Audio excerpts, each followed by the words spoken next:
अस्सलाम वालेकुम। Welcome back to my YouTube channel. उम्मीद है आप सब लोग खैरियत से होंगे। आज मैं आप लोगों के लिए बहुत ही स्पेशल ड्रिंक की रेसिपी लेकर आई हूँ। आप लोगों को इंशाल्लाह आज की ये रेसिपी बहुत ज़्यादा पसंद आएगी। आज हम साबूदाना ड्रिंक बनाएंगे जिसे हम बिना शुगर और बिना कंडेंस मिल्क के तैयार करेंगे। गर्मियों में ये ड्रिंक बहुत ही ठंडक का एहसास देता है। चलें रेसिपी स्टार्ट करते हैं। एक बर्तन में 1.5 कप पानी लेंगे, उसे मीडियम फ्लेम पर बॉईल कर लेंगे। अब इसमें एक पैकेट स्ट्रॉबेरी जेली का शामिल कर देंगे। अच्छे से इसको मिक्स कर लेंगे और 2 से 3 मिनट तक हमने इसे कुक करना है। अब इसे फ़ौरन से किसी सांचे में ट्रांसफ़र करेंगे और रूम टेम्परेचर पर हम इसे ठंडा करके इसे फ्रीज़र में रखेंगे फ्रीज़ होने के लिए। फ्रीज़र में रखने से पहले इसमें हाफ़ कप चॉप की हुई स्ट्रॉबेरी शामिल करेंगे। स्ट्रॉबेरी को आप लोगों ने जेली पर अच्छे से स्प्रेड करना है। अब इसे हम लोगों ने फ्रीज़र में रख देना है। अब एक बर्तन ले लेंगे, उसमें 4 कप पानी शामिल करेंगे।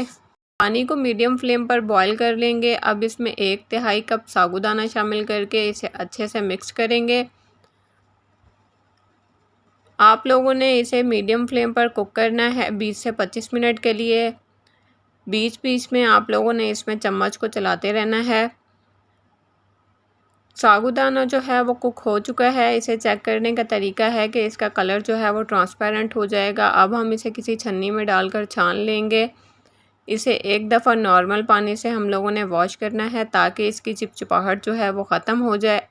पानी को हम लोग वेस्ट कर देंगे। अब इसे एक साइड पर रखेंगे, इसका इस्तेमाल हम लोग आगे जाके करेंगे। जेली हमारी फ्रीज़ हो चुकी है। अब हम जेली को छोटे छोटे क्यूब्स में कट कर लेंगे। आप लोग अगर मेरे चैनल पर न्यू हैं तो मेरे चैनल को सब्सक्राइब करें, वीडियोस को लाइक करें, ज़्यादा से ज़्यादा शेयर किया करें अपने फ्रेंड्स में और फैमिलीज़ में। अब एक बाउल में हम 2 कप दूध शामिल करेंगे। अब इसमें 1/4 कप रूह अफ़ज़ा शामिल करेंगे। रूह अफ़ज़ा आप लोग अपने हिसाब से भी शामिल कर सकते हैं। साबूदाना शामिल कर देंगे जो हमने बना कर रखा था। अब इसे अच्छे से मिक्स कर लेंगे।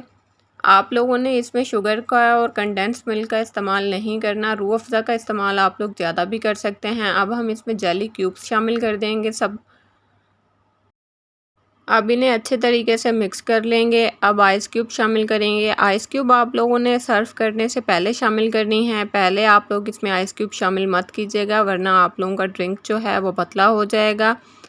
अब इसे हम लोग सर्व करेंगे। आज जो मैंने आप लोगों से रेसिपी शेयर की है इससे हमारे छोटे साइज़ के 3 गिलास जो हैं वो बनकर तैयार होंगे।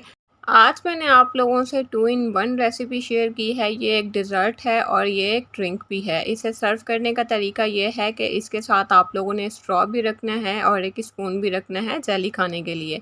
वीडियो अच्छी लगी हो तो लाइक और शेयर ज़रूर कीजिएगा। मिलते हैं नेक्स्ट वीडियो में, तब तक के लिए अपना बहुत सारा ख्याल रखिए, दुआओं में याद रखिए। अल्लाह हाफ़िज़।